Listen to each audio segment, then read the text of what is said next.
È un sogno che rincorro praticamente da 28 anni, per cui gli ultimi passi di questa vetta sono stati, penso, il momento più emozionante della mia vita. È Volevo l'emozione strappare più due grande, lacrime, quella ma non ce l'ho vissuta fatta perché dall'alpinista poi, vicentino, ecco, primo in Veneto montagna riuscito conta nell'impresa di toccare le cime dello Shishapangma all'interno della catena himalayana in territorio cinese, completando così tutti i 14 8000 della Terra. Impresa compiuta senza l'ausilio dell'ossigeno supplementare, è il nono alpinista a livello nazionale ad ottenere questo risultato, il 20° a livello mondiale.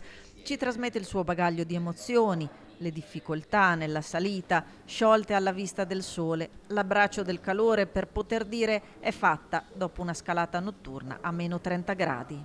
Anche quel semplice raggio mi ha riscaldato prima la mente, ecco, e quindi mi ha dato la forza di continuare, perché lì ho avuto, durante la notte, insomma, ci sono stati dei momenti in cui volevo anche scendere per il freddo e il vento, e, insomma, è stata veramente impegnativa, però poi quando ho visto sorgere il sole ho detto dai che è fatta.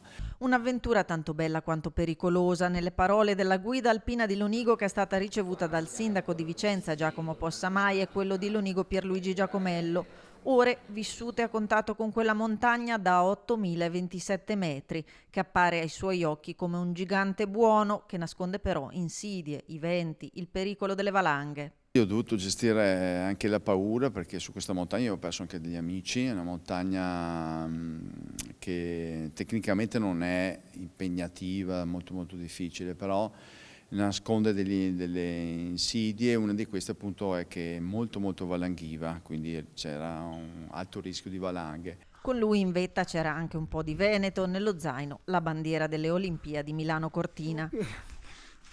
La bandiera delle Olimpiadi di Cortina Milano 2026. Esperienza che si conclude con un invito ai giovani ad avvicinarsi alla montagna, elemento che serve a liberare la mente dai cattivi pensieri ed unire. La montagna ci aiuta a capire il rapporto uomo e natura, dopo unisce, quindi crea nuove amicizie, si parla, si dialoga, per cui una gita in montagna lo consiglio a tutti i giovani.